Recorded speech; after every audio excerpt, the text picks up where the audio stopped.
Hi everybody, it's Richard here again and welcome to another video. Now this is part 4 of where I showed the 10 worst songs of my 10 favourite artists, and today it's going to be Elton John. I've already done David Bowie, T-Rex and ABBA. Now the thing with Elton John is the reason why he is in my top 10 altogether is because of his 1970s material.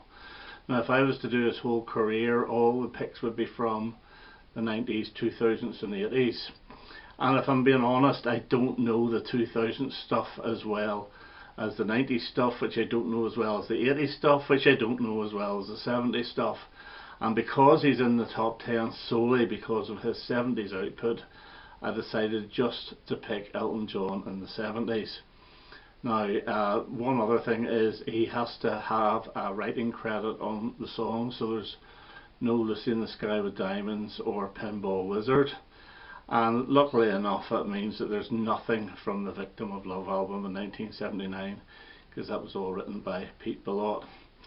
Now this was very difficult, and I chopped and changed. I had a few that were definitely in here, and like the ABBA one, I don't really dislike any of these songs. Well, maybe the top 1, 2 or 3 I'm not that keen on, but these I think are the weakest and the worst for me. So we'll start at number 10, and it's a B-side, and there is quite a few B-sides in this list, and it's the B-side of Saturday Night's Alright for Fighting, and it's Whenever You're Ready We'll Go Steady Again, which was an outtake from the Goodbye Yellow Brick Road album, and you can see why it wasn't put on. It is a bit of a filler track, and it's not as good as Your Sister Can't Twist But She Can Rock and Roll. It's not a bad song, but still it is quite basic, quite generic rock and roll, and it didn't even get on the B-side on its own. They had to put Jack Rabbit on, which I think is a fantastic song as well. So Whenever You're Ready We'll Go Steady Again is my number 10.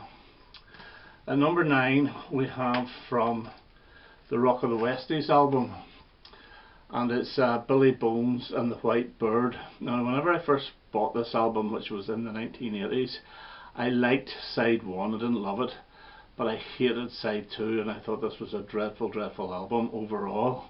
I've got to love side 1 now, and I do like side 2 a lot, but the one track I just can't get around is Billy Bones and the White Bird. It starts off well with like a Bo Diddley riff, and the verses are pretty good, but whenever he sings the chorus, which is basically check it out, check it out, check it out, check it out, I just think it's poor, and it is the last song on the album, and for me it is the weakest track, and it is my number 9. Now at number 8, and this one also starts off really well, and it's from A Single Man, and it's called It Ain't Gonna Be Easy. Now the reason why I don't like this that much is because it's far too long. It goes on for 8 minutes, and the last 4 minutes is basically singing the chorus. It starts off great with guitar work rather than piano, which is really nice for an Elton John song, and the verses are fine, the chorus is okay. The title itself is a bit generic. God knows how many songs there are called It Ain't Gonna Be Easy, or It Ain't Easy, or It's Not Easy, or whatever.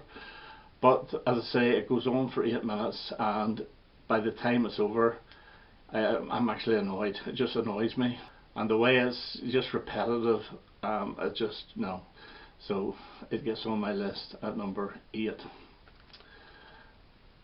At number 7, and we have a B-side of Victim of Love, and it's Strangers, and it's a track written with Gary Osborne, so it probably was an outtake from the A Single Man album. By the way, I love the track Victim of Love. It's the only song I like off that album. I just thought I'd get that in there.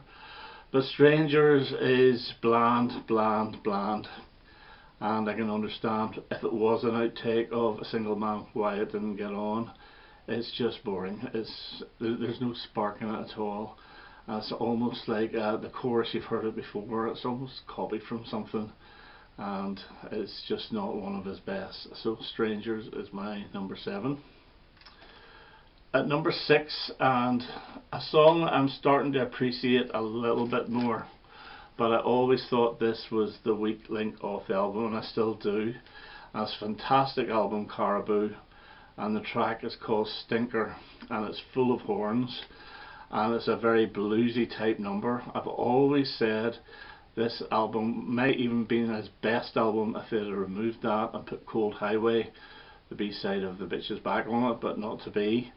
Stinker, I'm starting to appreciate it, as I say, a little bit more, but still it's not one of my favourites, and it lets the album down a bit, even though it's still in my top 3 Elton John albums. So it just goes on too long as well on side 2. So that is my number 6. And my number 5, and it's from the Blue Moves album, and it's Boogie Pilgrim. This kind of reminds me of Boogie Child by the Bee Gees in a way, and I don't really like it either. I just don't think it's a very good song. It is like a funky type number. I don't think it works. I don't like the chorus of it. I don't like the way he sings it, and it's up there as one of his worst for me from a very good album. So Boogie Pilgrim is my number 5. At number 4 we have another B-side, and this time it's the B-side of Part-Time Love, and it's I'll Cry at Night, and it's a very basic song. It's actually written by Bernie Taupin, so I don't know if this was written around the time of A Single Man, because all those tracks were Gary Osborne. I have a feeling this may have come from the Blue Move sessions, although I could be wrong. But very, very basic, very, very sparse. I'm not that keen on the lyrics at all. I think the lyrics are quite weak, and it is boring as hell, and so it gets my number 4. You know, a B-side is too good for it, really. I don't think that song should have been released at all. So I Cry at Night is my number 4. Right, number 3 is a single which I don't actually have, but I can show it from this album, and this is the Lady Samantha album, compilation album from 1980, and the single is Rock and Roll Madonna. It's a very, very generic rock and roll track, which sounds like every rock and roll track from the early 60s, late 50s, and there's no spark to it. But for them to try and make a little bit of spark, what they did was they put some audience noise on it to make it sound as if it's a live recording. It's not a live recording, and the way they mixed it in doesn't sound that great either. They made a bit of a hodgepodge job of it, I think, anyway. But I don't think it's a good track at all, especially around the time of Your Song and those fantastic songs like Border Song. Rock and Roll Madonna is poor, and it never charted, and it didn't get on any album. So that is my number 3, Rock and Roll Madonna. Right, number 2 and another B-side, and it's a bit unfair me putting this in because it is supposed to be a little bit of fun, and it is a bit of fun, but it's rubbish. And it's Ho Ho Ho, Who'd Be a Turkey at Christmas. You know, it's catchy enough, and you know, for a Christmas song it's okay, but compared to, say, Step Into Christmas, you know, it's just fluff, really. That's all it is. It's them messing about, and it's not really a great track at all. So Ho Ho Ho, Who'd Be a Turkey at Christmas, bah humbug. I'm putting it at number 2. Good single though, Step Into Christmas. And my number 1, and it is another B-side, and it's the B-side of the brilliant single Ego, which came out in 1977, I believe, could be 78, and the B-side is Flintstone Boy. Now this actually has just an Elton John credit, and from hearing this you can understand why Elton John does not write lyrics. It's a poor song, it's a dirgy song. It tries to be catchy, it's silly, and it goes on far too long. It's over 4 minutes, and when I first heard this I thought this was absolutely shocking, and I played it again last week and I still think it's absolutely shocking. So the worst track for me for Elton John in the 70s that he had a writing credit on is Flintstone Boy. So that's my number 1. Okay, so there's my top 10 worst songs of Elton John in the 70s.